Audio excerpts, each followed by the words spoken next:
Hello, I'm doing something very unusual for me, which is recording a speech to be played back later. It's a rather strange experience not to have an audience anywhere in the world when I'm actually speaking, so I'm going to have to try to pretend to myself that I have an audience now. It's a strange thing. It shouldn't matter, but it does. I'm going to start by explaining what free software is all about. Why did we start the free software movement? When I began programming, I became part of a community of programmers who cooperated with each other, who shared software.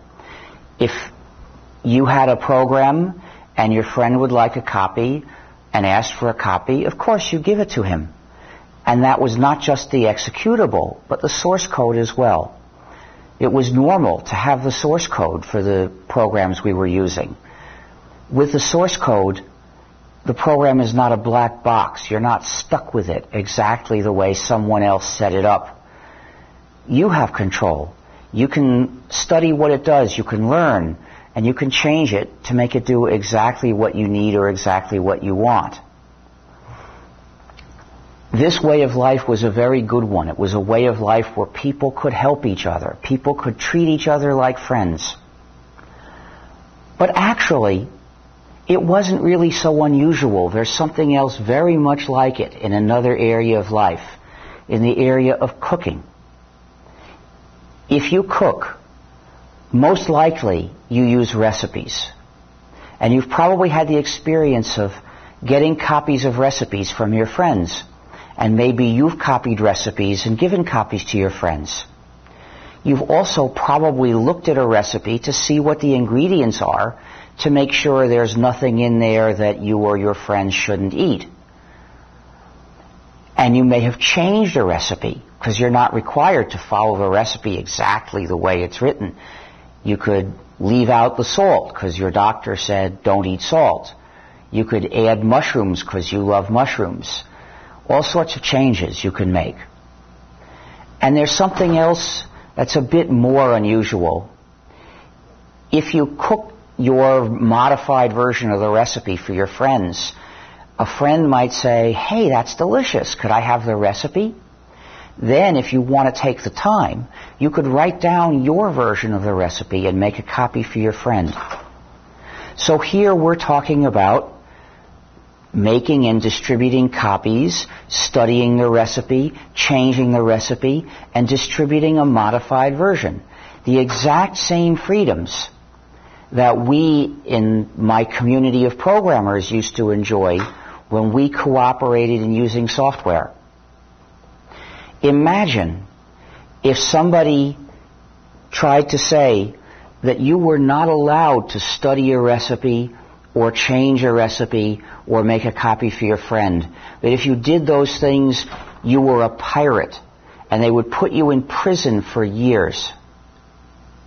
Imagine the outrage that everyone who cooks would feel if governments tried to take away their freedom to do those things.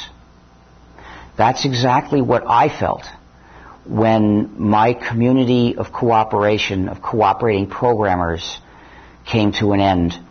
And I saw myself facing the prospect of using non-free software, software that you can't study, can't change, and you're not allowed to share.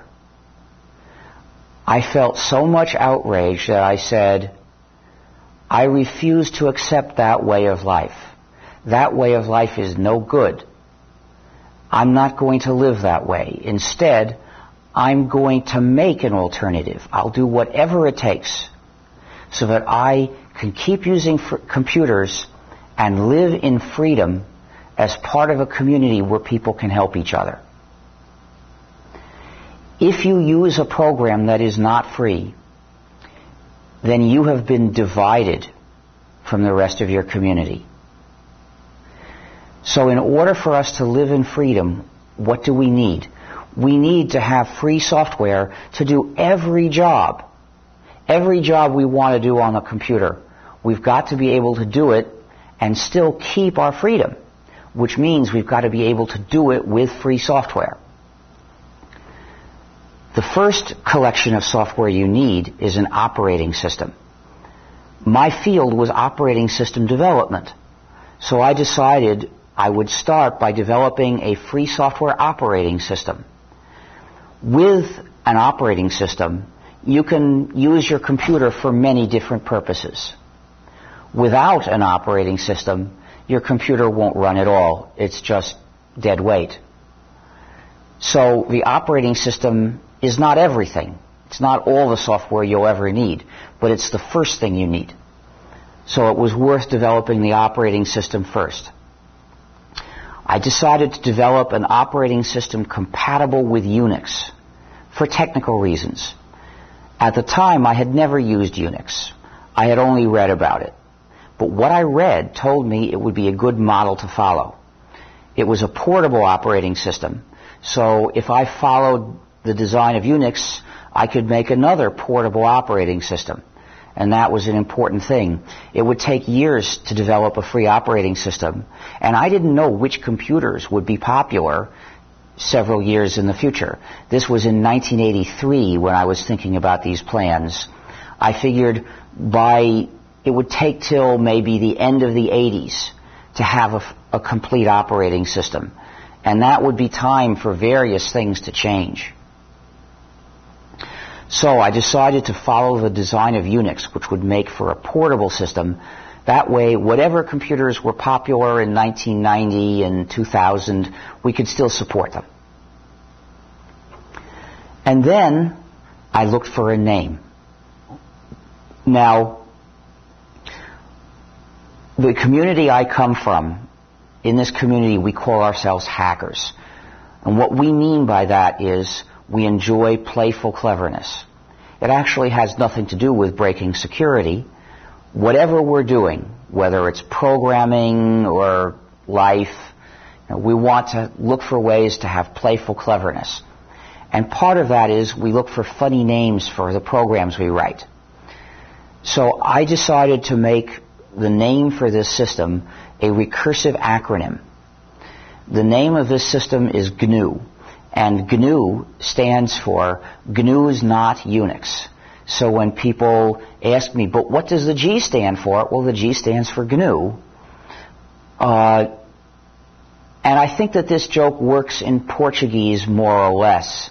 You could say GNU não é Unix. Please forgive my bad pronunciation. I've never studied Portuguese. So, once I had a name that was funny, then we could start the work.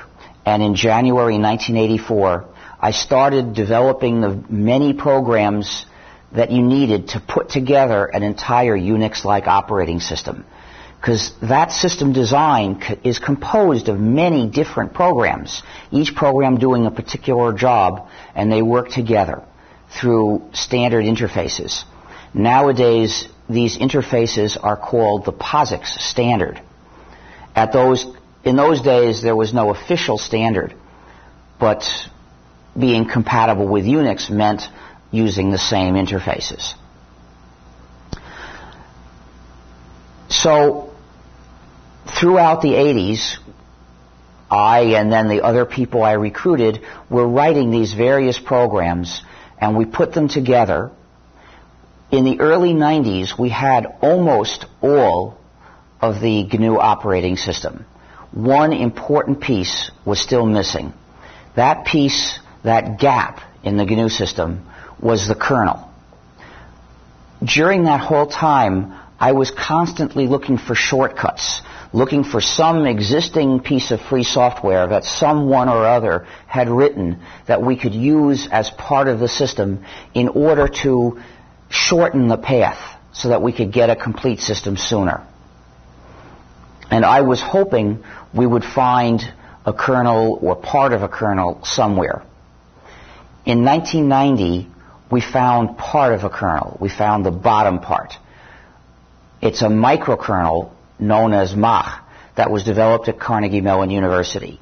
So we decided to write on top of this bottom part, the microkernel Mach, we would write the GNU Hurd, which was another collection of programs And together they would do the job of the kernel of Unix, the Unix kernel. It took many years for us to get that done. And in the meantime, another kernel was developed. It's called Linux. The Linux kernel was developed by Linus Torvalds in 1991. Originally, it was not free software, but he changed the license in 1992. He released it under the GNU General Public License, which is the license that we had written to use on most GNU programs. It's not the only free software license. There are many free software licenses. It's the license we usually recommend because it defends the freedom of the software for all users. Most free software licenses permit non-free modified versions, and that means somebody else can come along, take the free program, and make an improved but non-free version.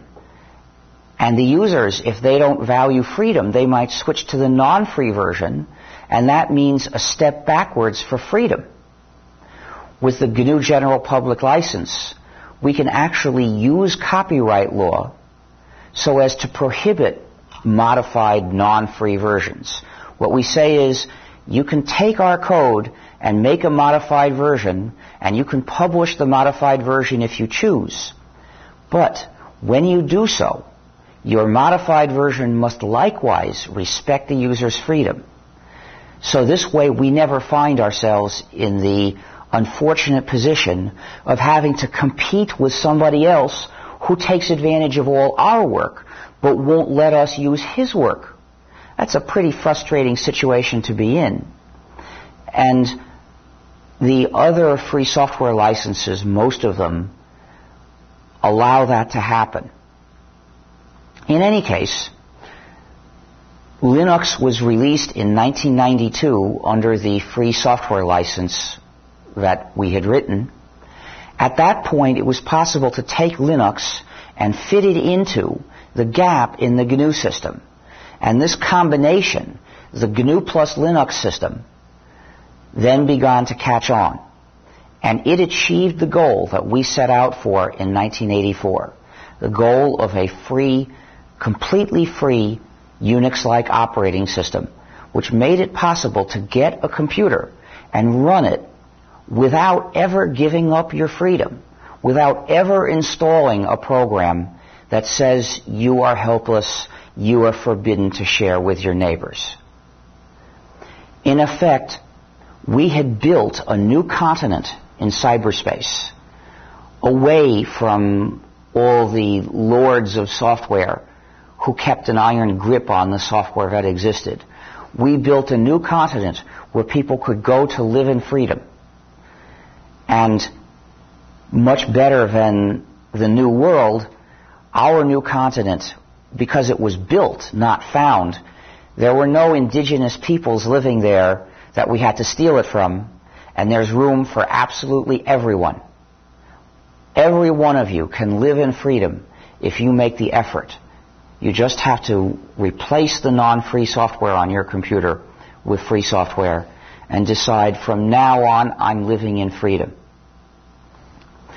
When the GNU plus Linux system caught on, people discovered that it had technical advantages too, that these various programs that composed the system were very powerful and they were very reliable. People found that the GNU plus Linux system would keep running for months without a crash.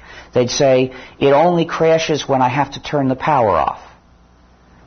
And they found it was a very powerful system too. They could make it do exactly what they wanted. And, of course, one side effect of people's freedom is that you can get copies for a low price as well. So it was cheap to operate. So it had many practical advantages. And you know, in technical fields, there are a lot of people who don't think about freedom, ethical and political issues. They're focused narrowly on how to get a job done efficiently. So they picked up the GNU plus Linux system and said, this is a great, powerful, reliable system that's cheap to operate, but they didn't mention it's a way you can live in freedom. So the GNU system, in its Linux-based version, became very popular. Tens of millions of people are using it, but most of them never mentioned the most important thing about it, which is that this is how you can live in freedom. And the result is, many people assumed that the whole point of the system was to be popular. There are thousands of people who consider themselves fans of the system. Most of them call themselves Linux users or Linux fans because they think that the whole system is Linux. That is a confusion that got started in 1992 or 93.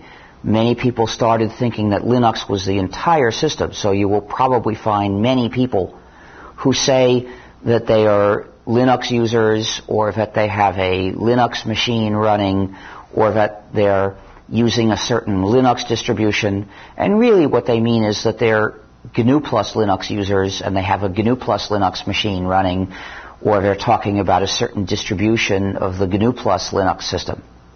In any case, they think that the whole point of this software is to be a success. They think that the most important thing is just to have more people using this software. They've forgotten the real point, which is we should be living in freedom and we should have the freedom to treat each other decently. And so you find people who put on a show which is dedicated to free software. And they have companies presenting non-free software. Now this is the exact opposite of what we should be aiming for. The software from Oracle and Microsoft is non-free. If you use that software, your freedom has been taken away from you. Those companies won't give you a copy unless you promise that you will not share with your neighbor. And that is an immoral promise. It's a violation of social solidarity. You should never do that.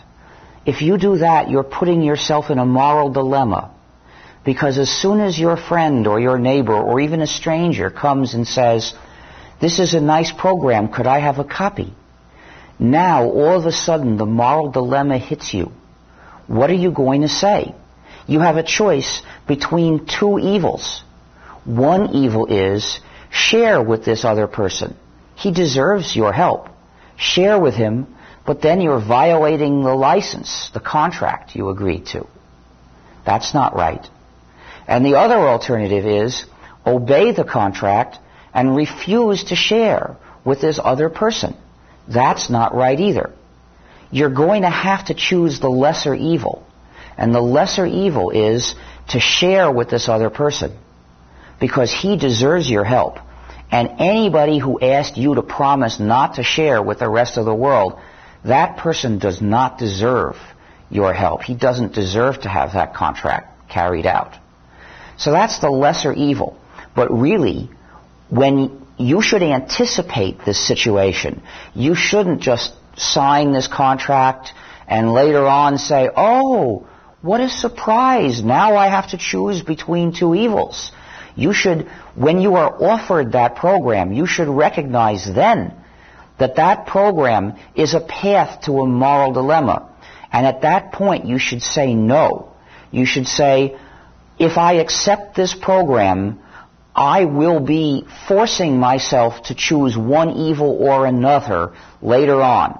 So I am going to do no evil. I'm going to do the right thing. I'm going to say no to this program from Oracle or Microsoft or Adobe or any of those companies.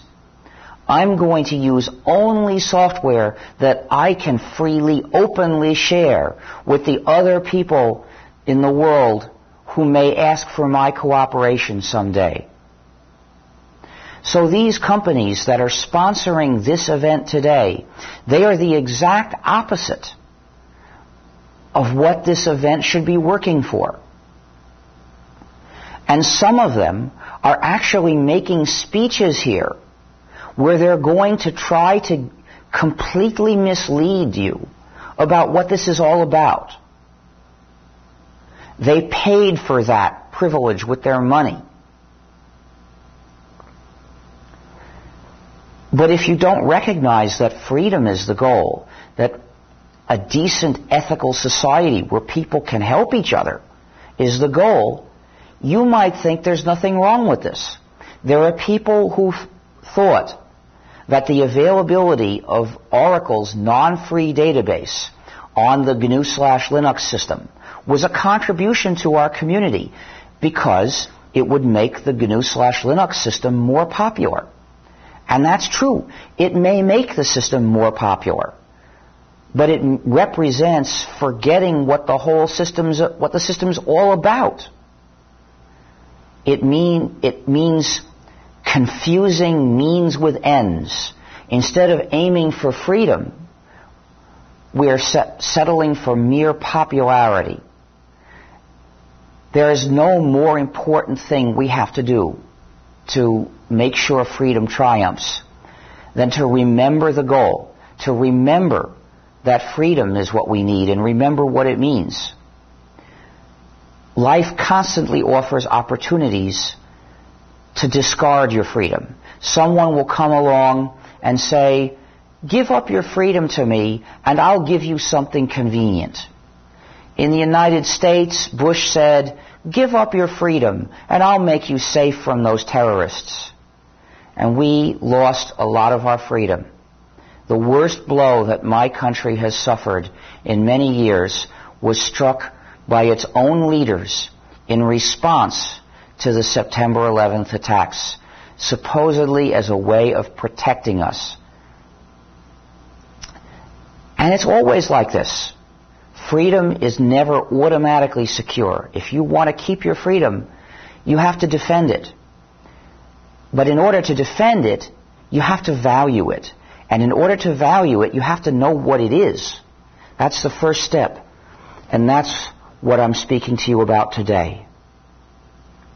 So, when a state government in Brazil would like to do something to support the free software movement, that is very good. That motivation is good. But it's important to do it in the right way. Not by supporting an event managed by a corporation and operated as a trade show where companies that make non-free software are invited to come and present it as if it were ethically legitimate, but rather a true community event that focuses on the goal of moving society out of the trap of non-free software, out to the path of freedom. One where the goal is not confused and cluttered up and hidden by companies presenting a contrary goal. So I hope that the government of Paraná and other state governments will recognize the lesson of this attempt, and next time they will do it right. Because there will be more opportunities. One event is not everything. Next year, they can do it right. And they can help start to move society, move the computer users of Paraná and the rest of Brazil to freedom. The most important step for doing this is to switch to free software in schools. Schools are the most important place for any government to adopt free software. Sure, adopting free software in public administration, that's good too. Everyone ought to use free software. Government agencies ought to remain in full control of their own computers. They have a duty to the citizens to maintain control of their computation on the citizens' behalf. And that means they must reject non-free software. But schools are more important. There are 4 reasons why it is essential to switch to free software in schools. I'll present them from the most superficial to the deepest. The most superficial reason is to save money, because the licenses for the software used in the schools is a big drain, and schools never have enough money. This drain is holding them back. Even in the richest countries, schools don't have enough money. In Brazil, they certainly don't have enough money. Now, Microsoft may offer schools a gratis copy of Windows, a zero price copy of Windows. It won't be free software, but it might be zero price. It's a terrible mistake to accept that. It's like accepting gratis packs of cigarettes for the children in the school. It's a plan to get them hooked, to make them addicts for when they are adults. So even if temporarily they will let the school avoid paying money, remember that there are more important reasons too. The second reason, moving towards deeper reasons, is why schools should use free software is to train adults who are users of free software. Because if the schools train people to become adults who use non-free software, then they have built up dependency in society. Society is dependent on the constant flood of money.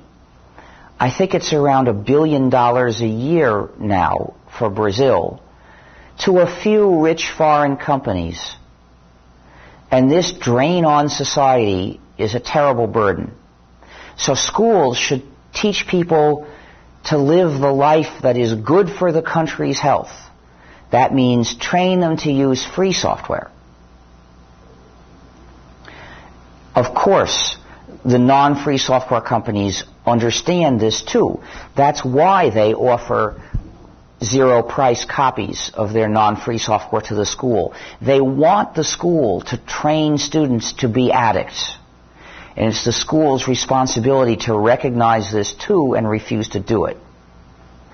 The third reason for schools to use free software is for education's sake.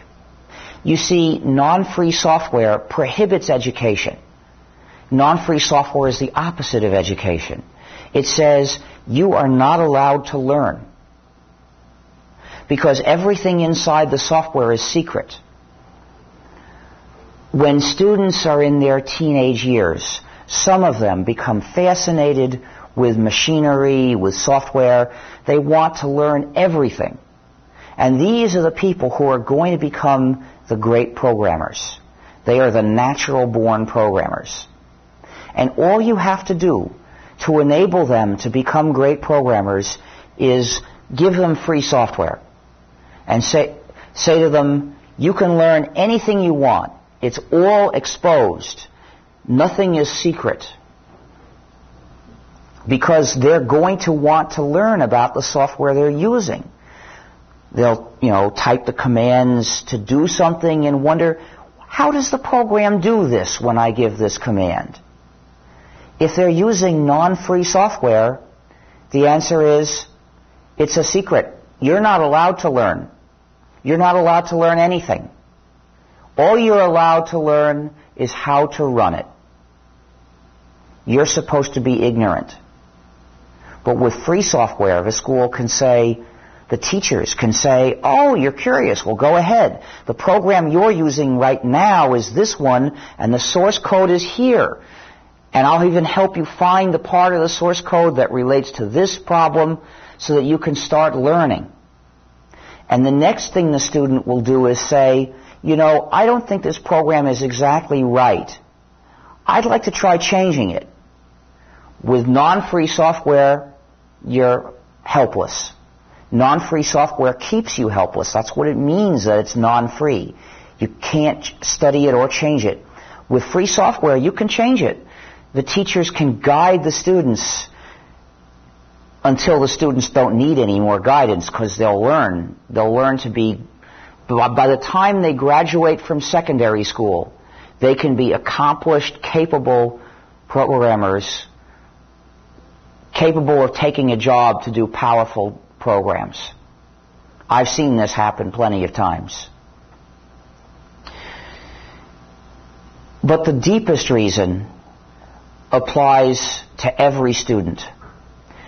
Schools are supposed to do more than just teach facts and skills. The most important thing for schools to teach is a good attitude towards other people. An attitude of cooperating with other people, helping them out when they need help. So schools should say to the young students, to the kids when they first come to school, if you bring software to school, you can't keep it for yourself. You must give copies to the other kids when they want copies. Of course, the school has to practice its own rule. It has to practice what it preaches. So the school should supply only free software to these kids. And that will teach them good habits of living, habits of sharing with other people.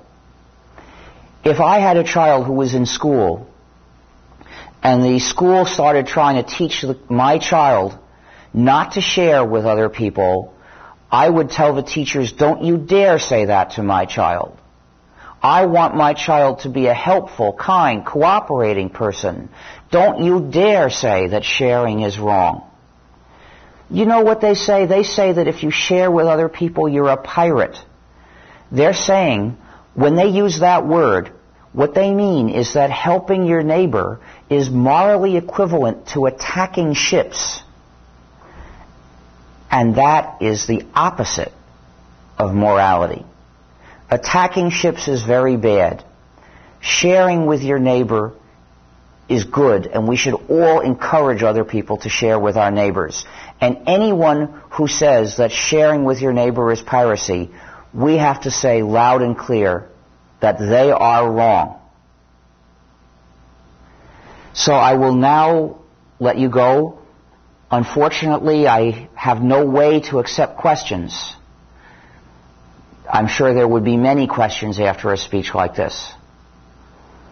But such is life. I can't do it now. So happy hacking, and let's all keep moving forward for freedom.